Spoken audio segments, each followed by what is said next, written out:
بعدما أنهى بنياس الإماراتي موسمه الماضي بصورة جيدة، خاصة بعد الفوز بلقب بطولة الأندية الخليجية الأبطال بقيادة المدرب المحلي سالم العرفي، اتجهت أنظار إدارة الفريق إلى التعاقد مع مدرب خارجي لتلبية طموحات النادي وتحقيق أهداف إدارته، والتي تتمحور حول الفوز بلقب الدوري المحلي.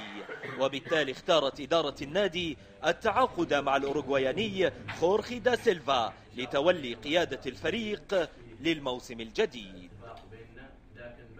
أكيد الطموح أكبر يعني للسنة هذه،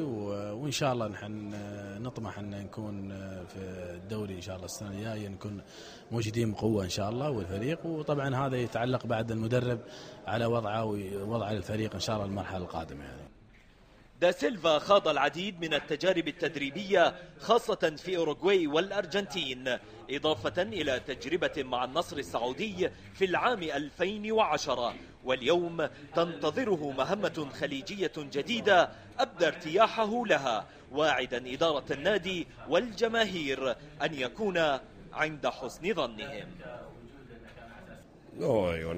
سعيد بهذه التجربة الجديدة في حياتي التدريبية، وأتمنى أن أكون على قدر الثقة التي أعطتني إياها إدارة النادي، وأن نحقق البطولات سويا.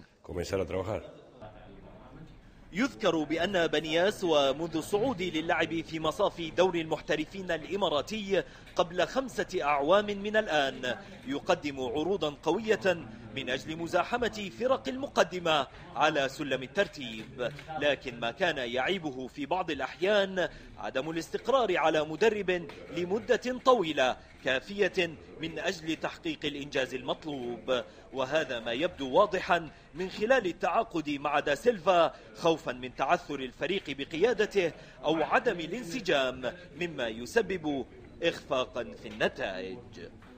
وفا سوقار، الجزيرة الرياضية، أبو ظبي.